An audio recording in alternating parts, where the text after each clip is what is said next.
Buenos días, bienvenidos a Agenda Internacional, un podcast del Grupo Delegación Internacional que nace de la necesidad de informar a todas las personas sobre lo que pasa hoy en día, buscando responder las preguntas ¿dónde?, ¿cómo? ¿Y por qué? Somos un grupo de estudiantes comprometidos con el cambio y en este espacio buscamos invitar expertos para construir un mundo mejor.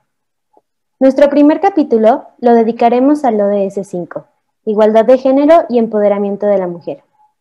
Soy Alejandra Posadas, alumna de sexto semestre de la carrera de Negocios Internacionales. Soy Natalia Ortiz, alumna del octavo semestre de la carrera de Negocios Internacionales. Hoy invitamos a la doctora Malú Mariscal de Corner y a continuación me permitiré leer su biografía. La doctora María Luisa Mariscal de Corner es conferencista, autora y docente experta en cultura, migración y diversidad. Cursó la licenciatura de Derecho, la maestría en Derecho Internacional y un doctorado jurídico económico. Como docente, ha enseñado a través del mundo en diferentes universidades en Estados Unidos, México y Alemania, siendo el Tecnológico de Monterrey una de estas instituciones. Ha impartido seminarios, cursos y materias. Malú habla 5 idiomas: español, portugués, alemán, inglés y chino. Es una persona preparada, certificada como mediadora, con diplomados en educación superior y trainer para trabajo intercultural. A lo largo de su vida ha trabajado como miembro en asociaciones de abogados y en grupos de investigación internacionales. Fue miembro y capacitadora en un trabajo de integración en la ciudad de Osnabrück. Además, es experta en preguntas de migración, centro de ayuda al migrante en Alemania. Participó como vicepresidenta en Bavaria y dentro del mismo país ganó el primer premio de integración en el grupo de teatro internacional. Ha publicado como editora trabajos sobre inmigración, ponencias en el ámbito intercultural y diversos textos sobre cultura, competencia intercultural y sensibilización hacia las personas extranjeras. Fue bailarina de ballet clásico durante 16 años de su vida y actualmente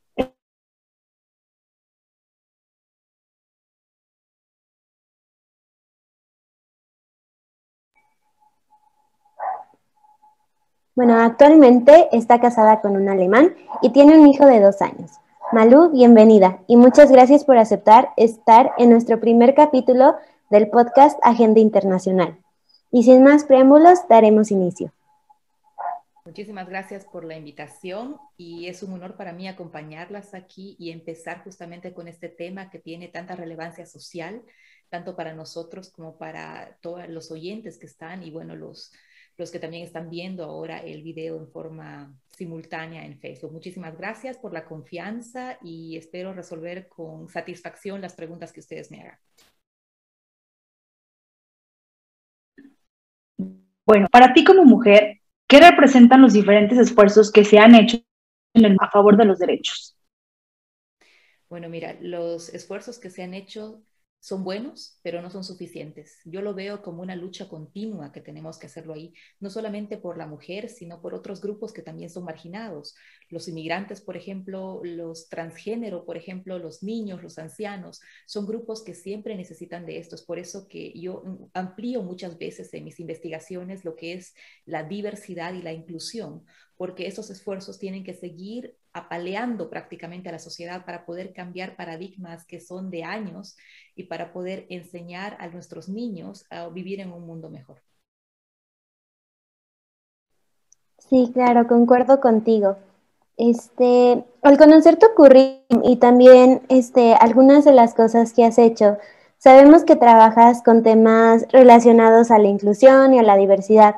Además, claro, en cuestiones de inclusión o más bien igualdad de género. Y pues quisiéramos saber actualmente si tienes algún proyecto, investigación o un estudio relacionado en materia de género, o de diversidad. Bueno, tengo en varios. Por ejemplo, empezamos nosotros justamente con el tema de género.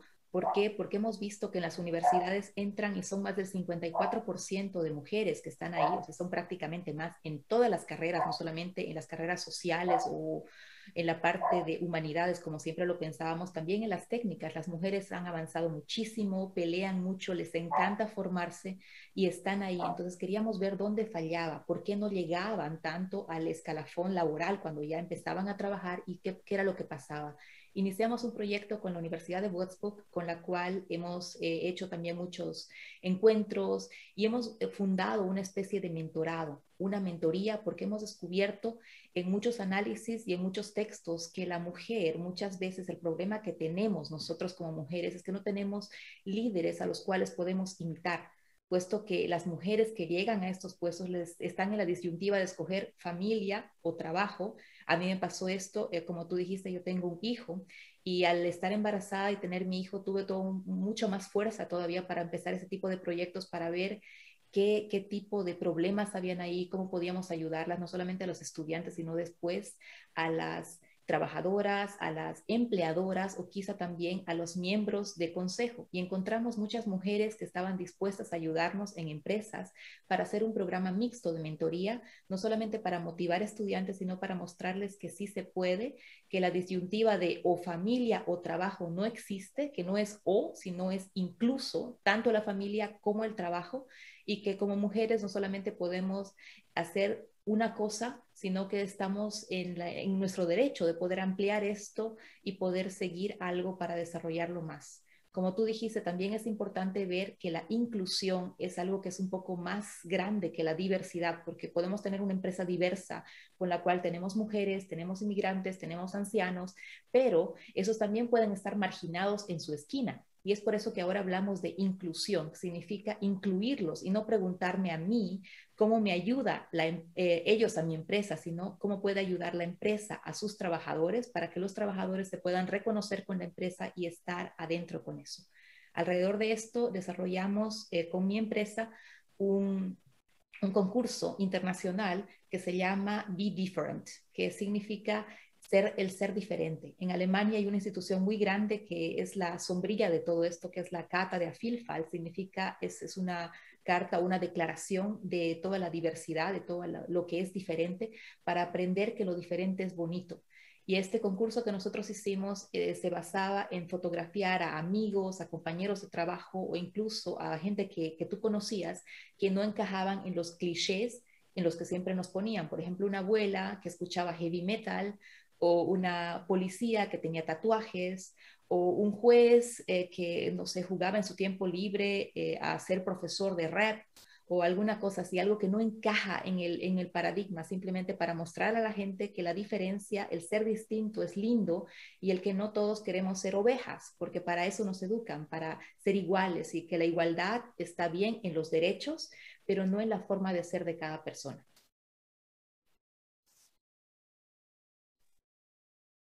Bueno, con la trayectoria, los proyectos y los estudios que has realizado, ¿tú te consideras una persona feminista?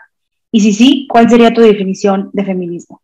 Muchas gracias por la pregunta. Es una pregunta súper difícil a la que la mayoría de la gente que trabajamos en género tenemos miedo, porque muchas veces el feminismo es malentendido y siempre que vas a cualquier charla y todo, cuando hablamos de empoderamiento femenino y de feminismo, se van todos los hombres y es muy, muy raro y muy gracioso esto. Yo me considero una persona inclusiva. Sí, soy una persona que defiende los derechos a raíz de la mujer, de las minorías, por ser inmigrante también, claro, pero también soy una persona que entiende que a la fuerza ni los zapatos entran.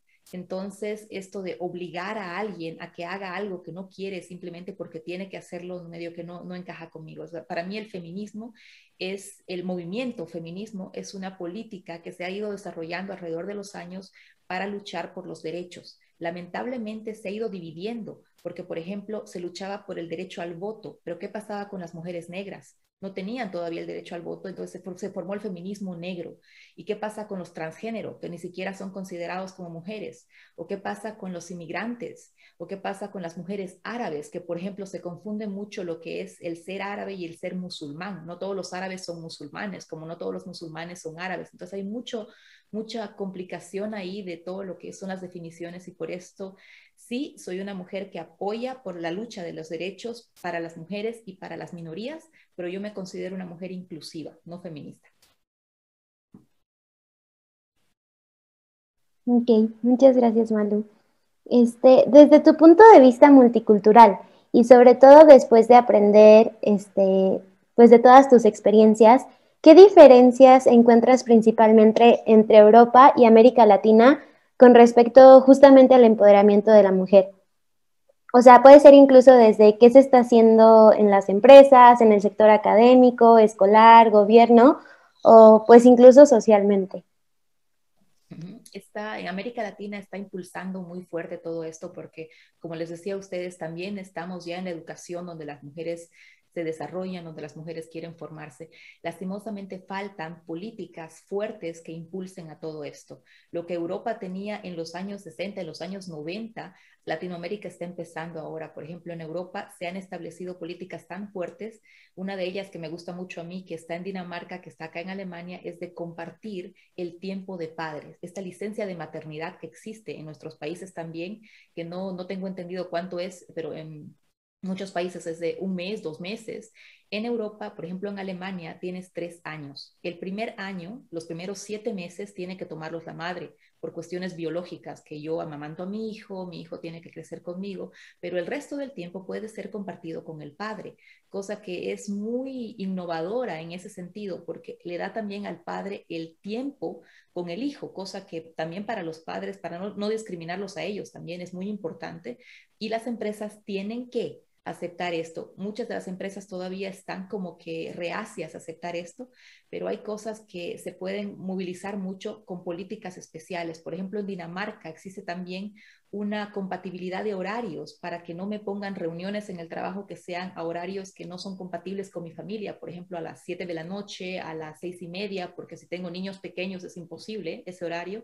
Entonces, empresas que no se centran a esto, incluso pueden ser hasta multadas. En Alemania todavía no hemos llegado a tanto, pero son políticas que vienen de un gobierno que piensa no solamente en las minorías, sino también en utilizar la capacidad de trabajo. Si vemos la población mundial, más de la mitad son mujeres y es absurdo cortarles para que luego de que tienen hijos no pueden seguir. O sea, se tiene que dar también mucho por el lado de gobierno.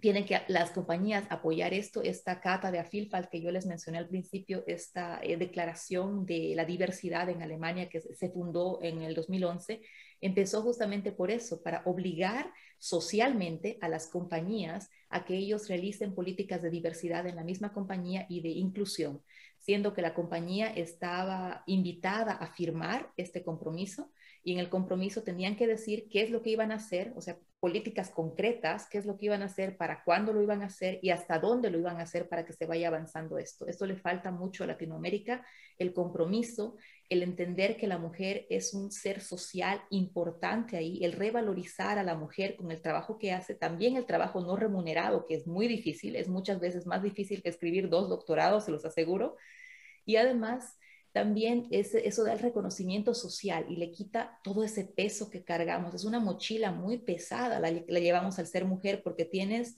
o que descuidar al trabajo o descuidar a la familia, entonces te ven muy mal socialmente.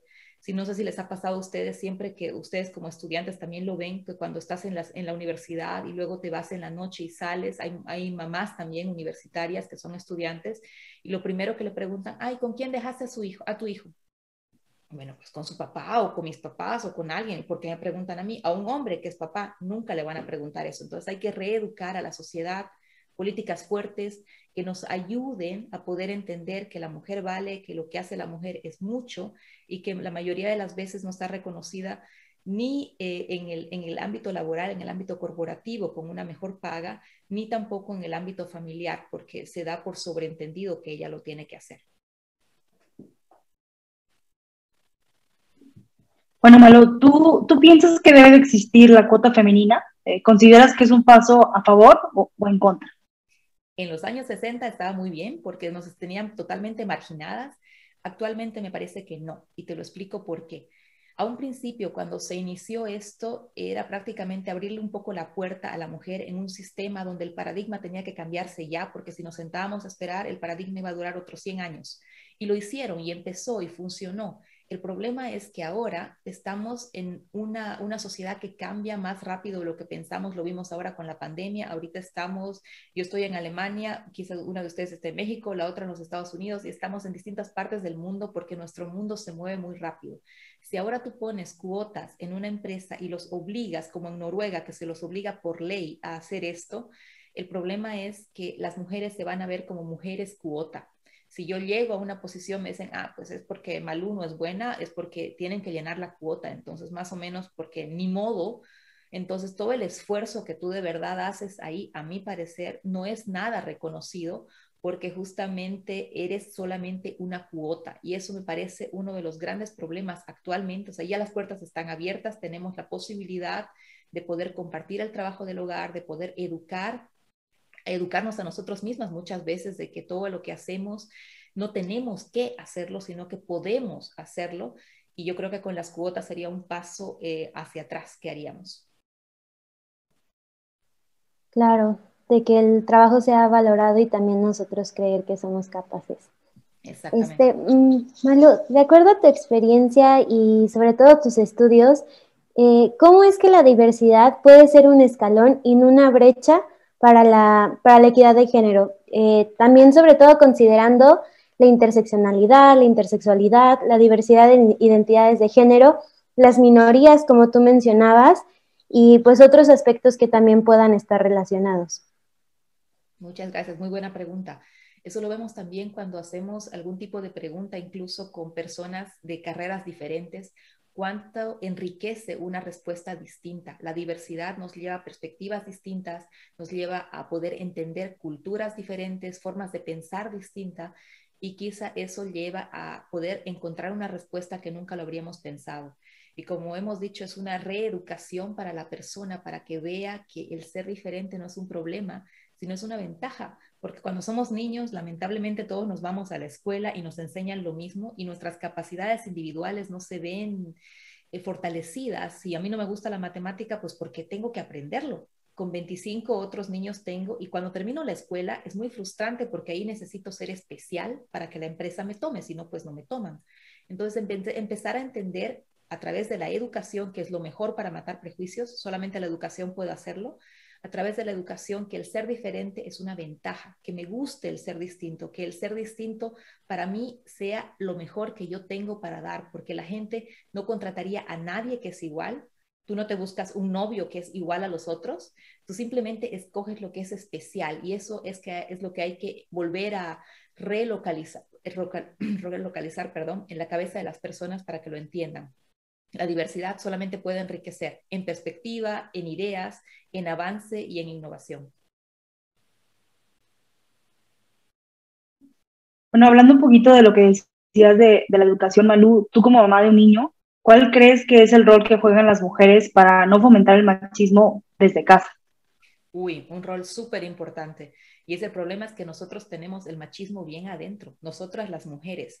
Yo siempre decía, yo no soy machista, yo soy una persona muy abierta, open mind. Mira lo que me pasó, me fui a jugar con mi hijo a un parque y de pronto veo que mi hijo le estaba echando arena a una niña y le digo, no, no se hace eso. No le puedes pegar ni echar arena a la niña, a las mujeres no. Y luego me quedo pensando y le digo, no, no, no, no, olvídate lo que te dije, no se hace eso, a nadie le puedes echar arena en la cara. Entonces es increíble, tú te vas a una tienda y dices, estoy buscando un regalo y te dicen, ¿para quién? Digo, para un bebé de 6 meses, niño o niña. Entonces, ¿por qué? Y somos nosotros las que les tenemos que enseñar. Yo le compré a mi hijo una cocinita de IKEA, y pues mi suegra me mira y me dice, estás arruinando su psique. ¿Vas a dejar que empiece a cocinar? Le digo, sí, él cocina conmigo, le encanta la cocina, ¿y por qué no? Y me dice, entonces cómprale un delantal. Y le digo, sí, Rosa, ¿verdad?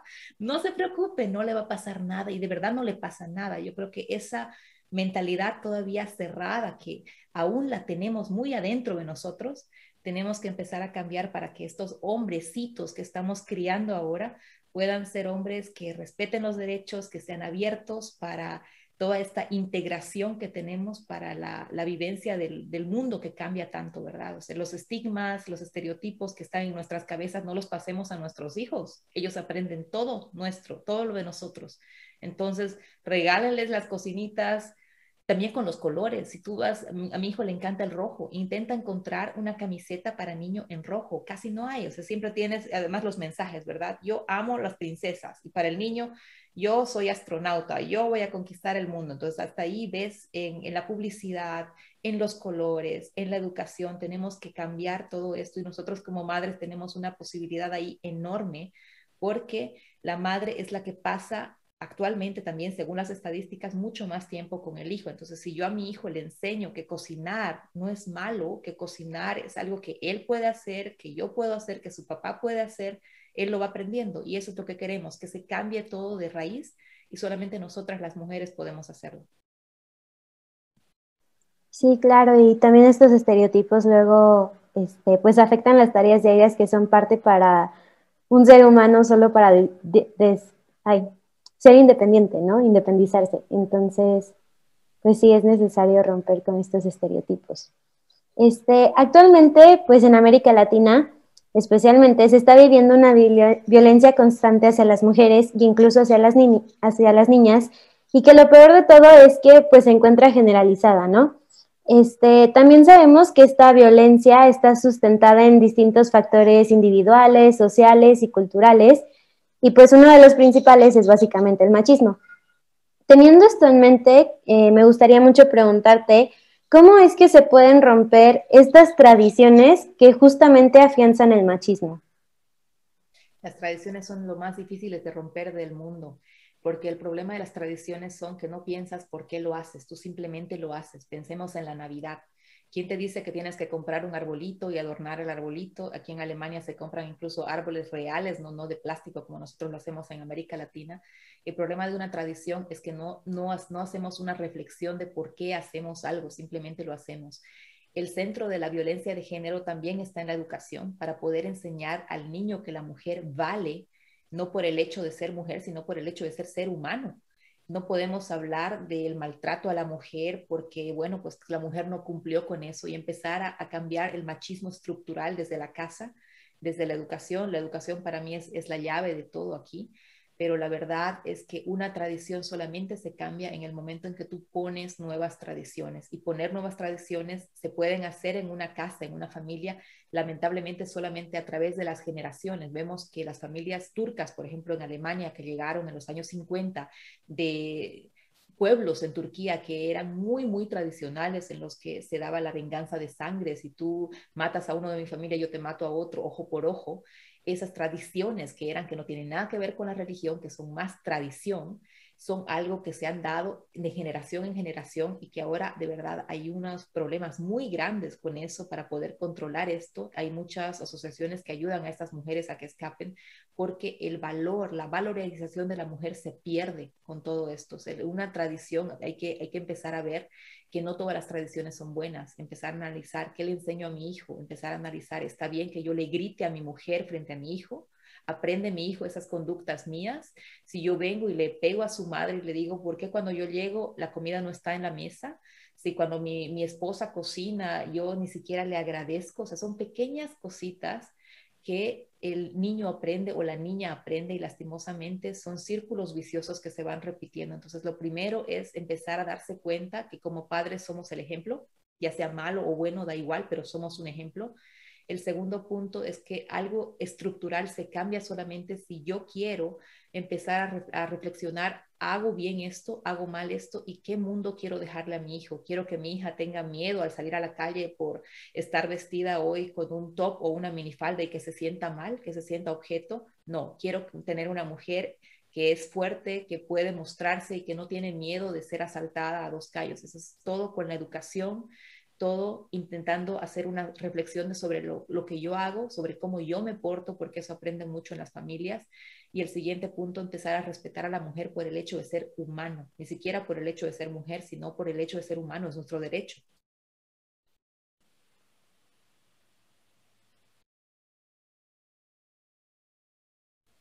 Todo lo que estás platicando, porque bueno, creo que en algunas ocasiones lo hemos llegado a pensar, pero realmente nunca hemos como dado el siguiente paso, ¿no? Entonces yo aquí te pregunto, hemos escuchado mucho a los hombres decir, bueno, ¿cómo me puedo sumar yo a la lucha? ¿Cómo puedo ayudar? ¿Qué puedo hacer? Y creo que muchas mujeres encuentran eso un poco contradictorio. Entonces yo te pregunto a ti, ¿tú crees que los hombres pueden ser feministas? ¿Cómo y hasta dónde ayudar? Hay muchos hombres que se interesan por movimientos femeninos. En este caso, yo diría que también es muy importante tenerlos a ellos ahí porque necesitamos aliados que vengan del otro lado, si lo vemos así, y que puedan ser también multiplicadores de todo esto. O sea, lo que se maneja en un movimiento social, un movimiento político, en un movimiento activista, es tener fans. Tenemos que tener gente que nos sigan, que estén apoyándonos con esto, que nos den fuerza con eso. Entonces, un hombre aquí o un grupo de padres también que se incluyan acá. Yo pienso que no tenemos que ser tan cerrados de hacer organizaciones que son solo para mujeres, donde no pueden entrar los hombres porque estamos en lo mismo. Un hombre puede ayudar en su casa, respetando a su mujer, tratándola bien y haciendo ver que él también no es menos hombre por compartir las tareas de la casa, que eso es muy, muy cultural en nuestra América Latina todavía, que, uy, no. Me acuerdo todavía la cara de mis tías cuando me vieron por el Skype, todavía cuando usábamos Skype, que cuando mi esposo la planchaba las camisas, yo me estaba pintando las uñas. Imagínense sus caras de, ay, Dios mío, hijita, a los hombres hay que cuidarlos. Entonces ahí viene otra vez, ¿verdad? La abuelita que decía, cuando decía. Entonces, entender que esos paradigmas muchas veces nosotras los damos a los hombres y déjenlos. Si quieren ayudarlas en la cocina, ellos no ayudan, son sus socios, ellos también viven ahí. Si quieren ayudar con el cuidado de los hijos, tampoco ayudan, tienen que hacerlo, son también sus hijos de ellos. Entonces empezar a entender nosotras que ellos tienen que tomar parte, no aislarlos, sino incluirlos en una solución para poder hacerlo. Sí, pueden haber hombres que apoyen el movimiento, tanto con que los hombres sean feministas, no lo sé, pero apoyar el movimiento, apoyar el cambio y apoyar el derecho al respeto a las mujeres por el hecho de ser seres humanos, yo pienso que sí, tienes que incluirlos, pues si no los incluyes, nunca van a estar adentro. Sí, claro, y además pues también es una responsabilidad que tienen con las tareas del hogar y la responsabilidad como padres, y pues bien también la responsabilidad como ciudadanos, ¿no? De cambiar el mundo en el que vivimos actualmente. Y Así. bueno, otra de las preguntas que nos interesa mucho es, ¿qué recomendaciones nos darías a nosotras las mujeres latinoamericanas para pues seguir avanzando en materia de género? Lo primero es empezar a entender que no tenemos la necesidad de hacer todo. Es que es increíble, somos súper mujeres, tenemos que tener la casa limpia, la comida hecha, el súper trabajo, los niños bien, bien arreglados, bien cambiados, para cuando el papá llega a estar bien. Ya no vivimos en los años 40, donde teníamos un manual de la buena esposa. Tenemos que entender que eso ha cambiado y no nos carguemos la mochila, no nos carguemos tanta responsabilidad para con nosotros, empecemos a entender que son responsabilidades, como tú dijiste, compartidas, que el hombre ahí no ayuda, sino es parte de todo esto, y la mujer tiene que entender esto. En segundo punto, no volvernos locas por si nuestra casa no se ve como la de un catálogo, por si, bueno, pues en el trabajo tuve un mal día y estoy mal con mis hijos. Habían publicidades de Vic, por ejemplo, de ese lapicero donde decía, la mujer tiene que verse linda, tiene que actuar como una dama y tiene que pensar como un hombre. Quitar todo ese tipo de prejuicios, empezar a analizar la publicidad para que nuestros hijos consumen eso, nuestros hijos ven eso. Entonces, primero, quitarnos la mochila. Segundo, tener tiempo con nuestros hijos también para explicarles que no todo lo que ven es cierto, que muchas veces se tergiversa mucho. Tercer punto, no ser tan exigentes para nosotros mismas, porque lo vamos a hacer y lo vamos a hacer de a poco y estamos avanzando. Y cuarto, buscarnos un líder femenino, un mentor, alguien a quien queremos seguir como quien queremos ser. No solamente nos ayuda a nosotras como mujeres, sino que nos da ese impulso que necesitamos, esa motivación que tenemos. Y como último punto, buscar redes para poder apoyarnos entre nosotras. Es por eso que yo creé también, con ayuda de Giselle García, una wellness coach de México, de San Luis, que me encanta su trabajo, un grupo en el Facebook para poder apoyar a mujeres de forma gratuita, para que den consejos, para que se den apoyo, para que nos cuenten sus problemas a ellos, una especie de comunidad, porque nadie puede cambiar solo las cosas, tienes que juntarte en un grupo, tienes que formar un grupo para poder tener más multiplicadores y tener fans, lo que te digo, los fans cambian todo, entonces empezar a buscarte un grupo, empezar a buscar a alguien que piensa, quizás no que piensa como tú, sino que te puede apoyar y complementar en lo que tú quieres hacer.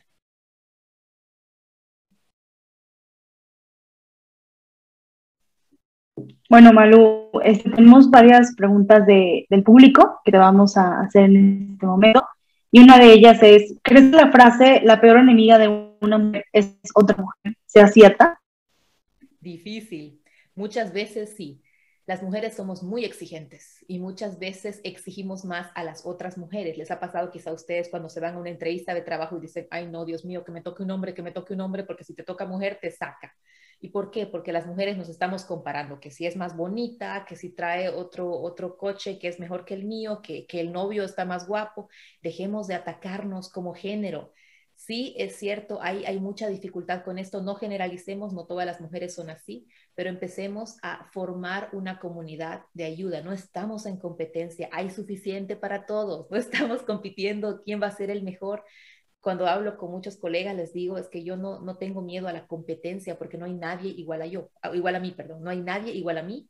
No es porque me crea súper maravilla, sino es porque somos distintos y esa diversidad es lo que tenemos que empezar a aceptar. Y cuando eso lo acepte una mujer y diga, muy bien, Natalia no está peleando conmigo para entrar a la cúpula corporativa, sino que me va a apoyar cuando esté ahí, va a ser en el momento en que empecemos a avanzar, porque los hombres, esos hacen mucho mejor eso, hasta se cubren cuando tienen que cubrirse, y nosotras las mujeres siempre estamos dando con una piedrita por atrás, o sea que hay que tener cuidado con eso. Sí, es verdad. Este, otra de las preguntas es, ¿cómo consideras que se pueden combatir las expresiones como la de feminazi, ¿no? ¿Cómo crees que podemos hacer para empezar a cambiar también este chip? Bueno, es muy difícil. ¿Cómo haces para cambiar algo, un prejuicio que está ya muy adentro? Había un sociólogo alemán que se llama Nullmeier, que para mí dio uno de los mejores tips en sus libros, La otra Alemania, cuando hablaba de los alemanes de el lado del oeste y de los alemanes del este, que también se encuentran mucho, y él decía, forma más fácil de parar un prejuicio es hacerlo ridículo. Entonces, cuando hablan de las feminazis, hay que buscar la forma aquí de decir, sí, probablemente hay que hacer un genocidio con los hombres para que se den cuenta de lo que valen las mujeres. Entonces ahí vas a choquearlos un poco, como que se van a asustar y luego van a empezar a cambiar esto. Yo lo probé con el problema que yo tenía al principio de discriminación cuando me decían, ah, vienes de Bolivia, pero si no eres fea, decía, oh, bueno, gracias. Y tú pues vienes de México, pero si no eres bigotona, entonces empezaban a reír porque sabían que, bueno, son prejuicios que están ahí, pero que de alguna forma se pueden cambiar y no enfrentarlos con agresividad, sino reírte un poco, porque mucha gente no lo hace de malo, mucha gente quiere reír o quiere burlarse de algo y lastimosamente escogen la palabra falsa para hacerlo y no se dan cuenta de esto. Entonces así puedes hacer de dar cuenta a la persona que está hablando de una cosa que es ridícula y que pues no es así.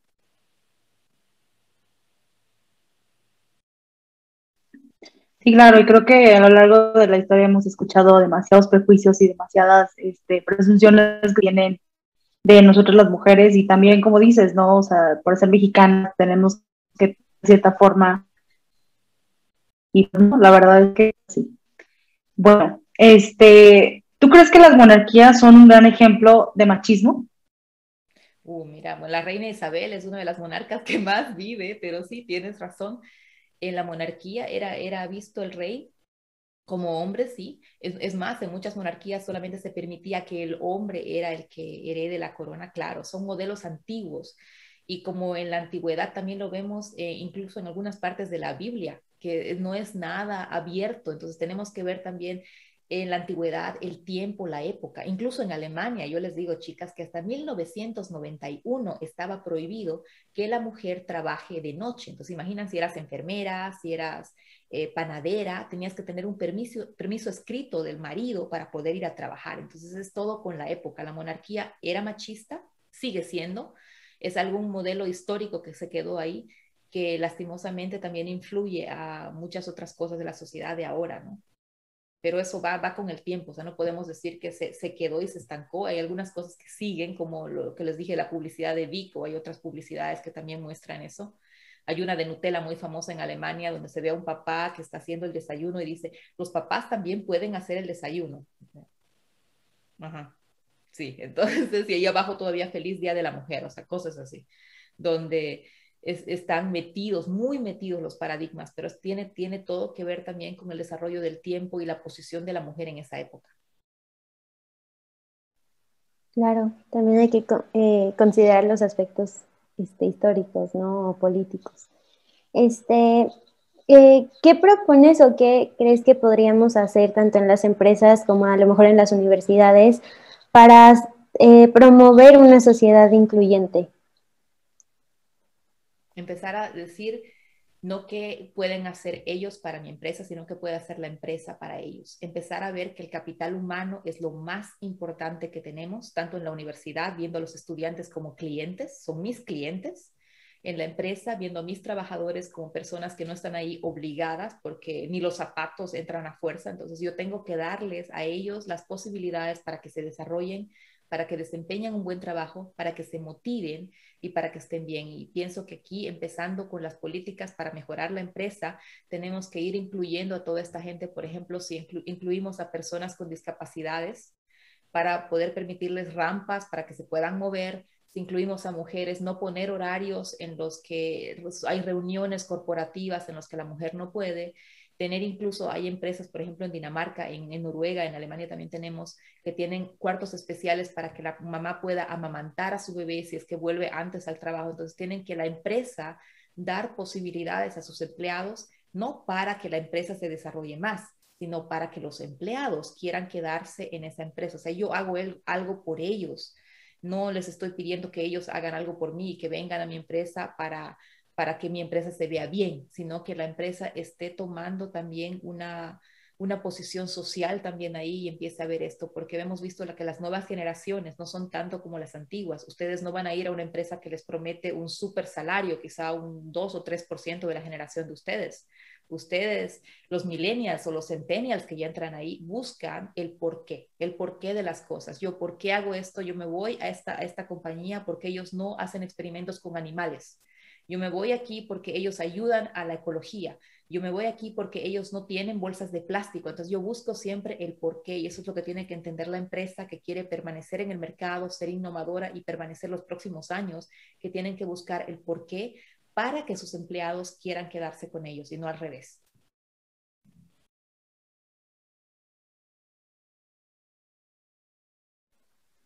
Sí, claro. Igual no sé si a ti te gustaría agregar algo más. Por parte de las preguntas ya sería todo. Entonces, no sé si te gustaría agregar algo más o...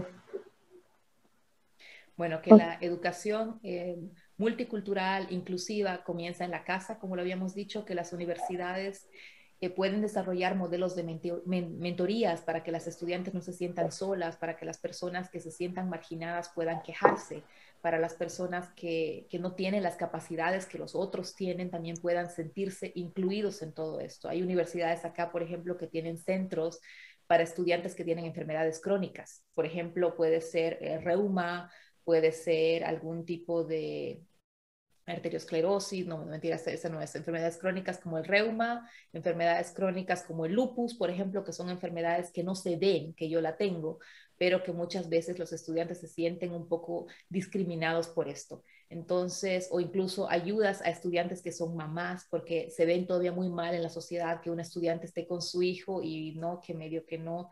Tenía yo una en mi curso que me decía, ¿puedo por favor poner el Zoom sin cámara porque estoy amamantando a mi bebé? Entonces, que el docente también tenga la posibilidad de decir, oye, ¿sabes qué? Claro que sí, increíble que estés estudiando con 2 hijos. Entonces, hacer entender al personal docente que tiene que abrirse para para que las nuevas generaciones puedan adaptarse mejor a las personas acá, para que se adapten mejor a esto, para que se abran a estas nuevas caminos que están ahí, no ser tan cerrados en ver esto y buscar mentores, buscar personas que nos ayuden, que nos motiven para poder avanzar, porque como les dije al principio, es una lucha continua que se sigue dando.